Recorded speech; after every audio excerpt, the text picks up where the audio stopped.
आदाब दोस्तों, आज के इस खास एपिसोड में हम बात करने जा रहे हैं देश के एक बहुत ही इम्पोर्टेंट ट्रेंडिंग और बर्निंग इशू के बारे में, यानी फार्मर्स प्रोटेस्ट, किसान आंदोलन के बारे में। आज की इस वीडियो में हम देखेंगे आखिर क्यों हिंदुस्तान भर के किसान दिल्ली पहुंचकर प्रोटेस्ट कर रहे हैं, आंदोलन कर रहे हैं। सबसे पहले हम देखते हैं कि आखिर क्यों ये प्रोटेस्ट किए जा रहे हैं। दरअसल फार्मर्स बिल 2020 बीजेपी गवर्नमेंट लेकर आई है, जो लोकसभा और राज्यसभा से पास हो चुका है। इसमें 3 ऑर्डिनेंस ऐसे हैं जिससे किसान को सबसे ज्यादा प्रॉब्लम और परेशानी है। पहला, ट्रेड एंड कॉमर्स ऑर्डिनेंस, जिसमें एक देश और एक मार्केट की बात कही गई है। इससे पहले किसान अपना अनाज एपीएमसी यानी एग्रीकल्चरल प्रोड्यूस मार्केट कमेटी में बेचते थे। ये एपीएमसी स्टेट गवर्नमेंट के अंडर होती थी और स्टेट गवर्नमेंट इस पर पूरा ध्यान रखती थी कि किसान को किसी तरह का नुकसान ना हो और किसान से खरीदा हुआ माल बहुत ज्यादा दामों में भी ना बेचा जाए। लेकिन अब एक देश और एक मार्केट होने की वजह से एपीएमसी में किसान अपना अनाज नहीं बेच पाएंगे, जिसकी वजह से ये प्राइवेटाइजेशन की तरफ एक कदम है। अगर प्राइवेटाइजेशन इस सेक्टर में होता है तो बड़ी बड़ी प्राइवेट कंपनियां किसानों से अपना माल लेंगी, जिनकी टर्म्स एंड कंडीशन को समझना एक आम किसान के बस की बात नहीं है। अगर यहाँ मोनोपोली होती है प्राइवेट कंपनीज में तो किसानों को प्रॉफिट तो दूर, लागत निकालना भी मुश्किल हो जाएगा। Amendment in essential commodities act 1955, इस एक्ट के अंदर अनाज को ज्यादा स्टोर करने पर रोक लगाई जाने की बात कही गई है, जिससे कालाबाजारी बंद हो। लेकिन किसान एमएसपी की मांग कर रहे हैं कि गवर्नमेंट उनको ये अश्योरेंस दे, उनको ये गारंटी दे कि उनको कम से कम मिनिमम सपोर्ट प्राइस मिलेंगी। ये मिनिमम सपोर्ट प्राइस एक सेफगार्ड है एक किसान के लिए कि उसे मिनिमम प्रॉफिट तो मिलेगा ही। अगर किसान को एमएसपी मिलता है तो इससे फायदा ये होगा कि किसान अपने लोन्स आसानी से क्लियर कर सकते हैं और कर्ज का सामना नहीं करना पड़ेगा। इसके अलावा तीसरा agreement, the farmers agreement on price and farm services, जिसके अंदर किसान को एग्रीमेंट करना होगा प्राइस पर और वो प्राइस उसकी फसल को देखते हुए तय की जाएंगी। शायद इसीलिए किसान ये मांग कर रहे हैं कि मंडी प्राइवेट हो या एपीएमसी, सरकार उसको ये गारंटी दे कि किसान को मिनिमम सपोर्ट प्राइस मिलेंगी, एमएसपी दी जाएंगी।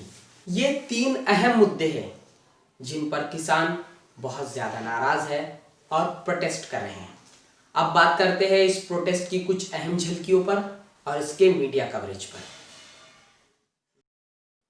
हरियाणा, पंजाब, राजस्थान, एमपी, यूपी और उत्तराखंड, यही नहीं, देश के कोने कोने से किसान प्रोटेस्ट करने के लिए दिल्ली पहुंच रहे हैं। दिल्ली पहुंचना इतना आसान भी नहीं है और दिल्ली पहुंचकर प्रोटेस्ट करना भी इतना आसान नहीं है। प्रोटेस्ट करने के लिए किसानों को बहुत सारी मुश्किलात और दुश्वारियों का सामना करना पड़ रहा है, लेकिन पहाड़ जैसा हौसला रखने वाले किसान अपनी मांग को मनवाने के लिए पूरी तरह तैयार है, हौसलामंद है, पुरजोश है।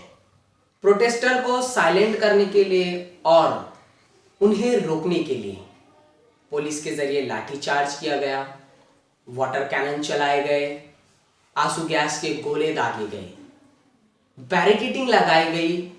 यही नहीं बल्कि प्रोटेस्टर्स दिल्ली ना पहुंचे इसलिए दिल्ली की बॉर्डर्स को सील किया गया। हरियाणा में खट्टर सरकार ने किसानों को जेल में डाल दिया ताकि वो दिल्ली ना पहुंच सके। सड़कों की खुदाई कर ली गई ताकि प्रोटेस्टर्स इसे पार ना कर पाए। और ऐसी बेशुमार दिक्कतों का सामना एक किसान को अपनी मांग मनवाने के लिए करना पड़ रहा है।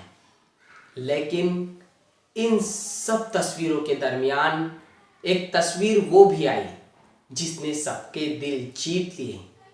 वही पुलिस जो किसानों को बुरी तरह पीट रही थी, उन पर वाटर कैनन चला रही थी, आंसू गैस के गोले दाग रही थी, बैरिकेडिंग लगा रही थी, उसी पुलिस को एक किसान पानी पिला रहा है और अपने लंगर से उनको खाना दे रहा है।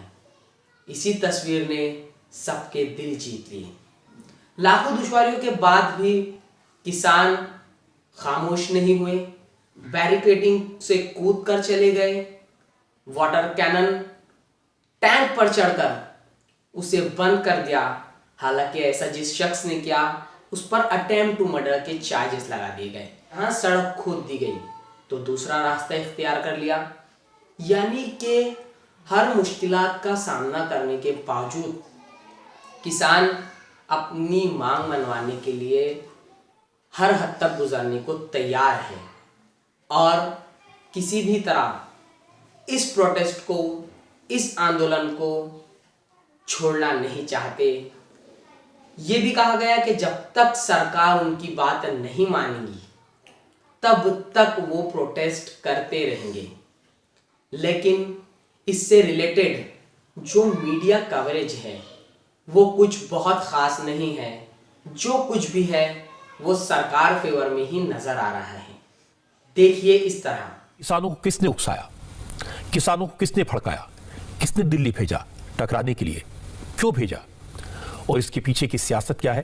क्या किसान संगठनों के पीछे भी राजनीतिक सोच काम कर रही है? There is clear and open violence and there is clear and open political instigation. शायद इसी तरह के मीडिया कवरेज को देखते हुए किसान आंदोलन में कुछ इस तरह के बैनर दिखाई देने लगे जो मीडिया का खुलकर अपोज कर रहे हैं। सिर्फ यही नहीं, कई तरह के रूमर्स फैलाए गए जिनमें बीजेपी आईटी सेल के अध्यक्ष अमित मालविया ने एक ट्वीट किया और उस फोटो को मैनिपुलेटेड पोस्ट कर दिया। सिर्फ इतना ही नहीं, इस प्रोटेस्ट को और इस प्रोटेस्ट में शामिल होने वाले किसानों को खालिस्तानी कहा गया और इन्हें मिसलीड कहा गया। कहा गया कि ये प्रोटेस्ट और ये आंदोलन अपोजिशन फंडेड है, अपोजिशन के लोग उकसा रहे हैं, अपनी राजनीतिक रोटियां इस प्रोटेस्ट के जरिए सेकना चाहते हैं। किसान अपनी ज़रूरतें खुद जानते हैं और वो ये भी जानते हैं कि उनके साथ जो हो रहा है वो गलत हो रहा है। एक देश एक मंडी की बात बिल्कुल उसी तरह लगती है जिस तरह जीएसटी को गुड एंड सिंपल टैक्स कहा गया। और हम जानते हैं किस तरह जीएसटी की वजह से हमारी इकोनॉमी बुरी तरह दो चार हुई। बावजूद इसके कि किसान आंदोलन को अपोजिशन फंडेड आंदोलन कहा जा रहा है और इसके बारे में बहुत सारे रूमर्स फैलाए जा रहे हैं। इसे पूरे देश से बहुत सपोर्ट मिल रहा है। स्वराज इंडिया के योगेंद्र यादव इस आंदोलन में शामिल हैं। भीम आर्मी के चीफ चंद्रशेखर आज़ाद भी इस आंदोलन का समर्थन कर रहे हैं। शाहीन बाग की दादी बिल्किस भी इस धरने में शामिल होने के लिए पहुंची थी, मगर उन्हें किसी वजह से रोक दिया गया। यही नहीं, ऐसे बहुत सारे चेहरे हैं जो इस आंदोलन का खुलकर समर्थन कर रहे हैं, किसान के हक की बात कर रहे हैं।